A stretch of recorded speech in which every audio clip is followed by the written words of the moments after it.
મિત્રો, અત્યારે ગુજરાતના અનેક જિલ્લામાં રેડ એલર્ટ આપી દેવામાં આવ્યું છે. ખાસ વાત કરીએ તો અમદાવાદ, વડોદરા, આણંદ, બોટાદ અને છોટા ઉદેપુર સહિતના જિલ્લામાં ભારેથી અતિ ભારે વરસાદની આગાહી સાથે રેડ એલર્ટ જારી કરવામાં આવ્યું છે. અન્ય મહત્વના સમાચારની વાત કરીએ તો સુરત અને દક્ષિણ ગુજરાતની. સુરત, નવસારી અને દક્ષિણ ગુજરાતમાં ભારે વરસાદને કારણે નીચાણવાળા વિસ્તારોમાંથી લોકોનું સ્થળાંતર શરૂ કરવામાં આવ્યું છે. અન્ય મહત્વના સમાચારની વાત કરીએ તો એનડીઆરએફ અને એસડીઆરએફની ટીમો તૈનાત કરી દેવામાં આવી છે. રાજ્યના અસરગ્રસ્ત અને પૂરની સંભાવના ધરાવતા વિસ્તારોમાં એનડીઆરએફ અને એસડીઆરએફની ટીમો સ્ટેન્ડ બાય મોડમાં રાખવામાં આવી છે. અન્ય મહત્વના સમાચારની વાત કરીએ તો રાધનપુરમાં પૂરની સ્થિતિ. ઉત્તર ગુજરાતના બનાસકાંઠા અને રાધનપુર પંથકમાં અનરાધાર વરસાદથી 15 થી વધુ ગામો સંપર્ક વિહોણા બન્યા છે. અન્ય મહત્વના સમાચારની વાત કરીએ તો ધરોઈ ડેવલપમેન્ટ પ્રોજેક્ટ.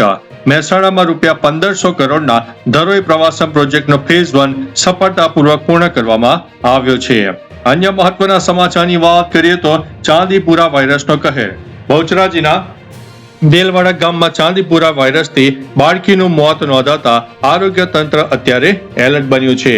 અન્ય મહત્વના સમાચારની વાત કરીએ તો સિવિલ હોસ્પિટલોમાં કેસોમાં જોરદાર વધારો થયો છે. અમદાવાદમાં ઋતુજન્ય બીમારીઓના કેસ વધતા સિવિલ હોસ્પિટલની ઓપીડીમાં હજારો દર્દીઓ નોંધાઈ રહ્યા છે. અન્ય મહત્વના સમાચારની વાત કરીએ તો બાઇક ચાલકનું અકસ્માતમાં મોત. સુરતના કિમ ઓલપર રોડ પર બોલેરો કારની ટક્કરથી હિટ એન્ડ રનનો ગંભીર બનાવ બન્યો છે. આગળ વધીશું ને વાત કરીશું સંસદના ચોમાસુ સત્રની. સંસદમાં વિવિધ જનહિતના મુદ્દાઓ અને વિપક્ષના હોબાળા વચ્ચે ગૃહની કાર્યવાહી ચાલી રહી છે. અન્ય મહત્વના સમાચારની વાત કરીએ તો નવી કેન્દ્રીય વિદ્યાલયો. કેન્દ્રીય કેબિનેટે દેશમાં 57 નવી કેન્દ્રીય વિદ્યાલયો શરૂ કરવા માટે રૂપિયા 5862 કરોડના બજેટને મંજૂરી આપી છે. અન્ય મહત્વના સમાચારની વાત કરીએ તો ડીએમાં વધારો. કેન્દ્રીય કર્મચારીઓ અને પેન્શનરો માટે મોંઘવારી ભથ્થા એટલે કે ડીએમાં વધારાથી લાખો કર્મચારીઓને મોટો લાભ મળશે. આગળ વધીશું અને વાત કરીશું કઠોળ ઉત્પાદન યોજનાની. દેશને કઠોળના ઉત્પાદનમાં આત્મનિર્ભર બનાવવા માટે કેન્દ્ર સરકારે 1440 કરોડની 6 વર્ષની યોજના મંજૂર કરી છે. અન્ય મહત્વના સમાચારની વાત કરીએ તો રાજકીય હલચલ.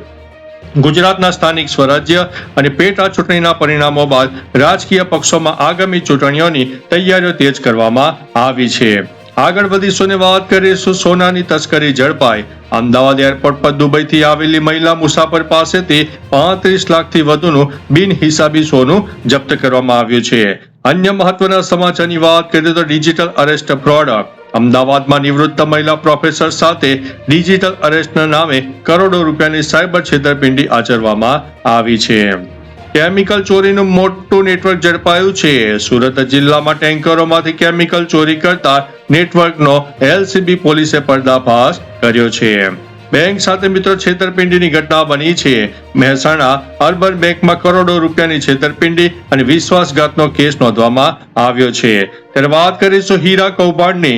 સુરતના કતારગામ વિસ્તારમાં કરોડો રૂપિયાના હીરા લઈને ઠગ ત્રિપુટી ફરાર થઈ જતા પોલીસ તપાસ શરૂ કરવામાં આવી છે. ત્યારે આગળ વાત કરીશું વિશાખા વાવાઝોડું અને પૂરની પરિસ્થિતિ. વિયેટનામમાં વાવાઝોડા અને ભારે વરસાદને કારણે ભારે તારાજી અને જાનમાલનું ભયંકર નુકસાન થવા પામ્યું છે. ત્યારે વાત કરીશું ઇટલીમાં પણ પૂર આવ્યું છે. ઇટલીના સિસિલી શહેરમાં એક જ દિવસમાં ભારે વરસાદથી જળબંબાકારની પરિસ્થિતિ સર્જાઈ ગઈ છે. ગાઝા સંઘર્ષની પણ વાત કરીએ તો ગાઝા પટ્ટી પર હવાઈ હુમલાઓ સતત ચાલુ રહેતા સ્થિતિ અત્યારે મોટી તંગ જોવા મળી રહી છે.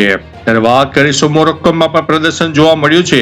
યુવાનો દ્વારા સરકાર વિરુદ્ધ વિરોધ પ્રદર્શનો થતા વાતાવરણ અત્યારે ઉગ્ર બન્યું છે.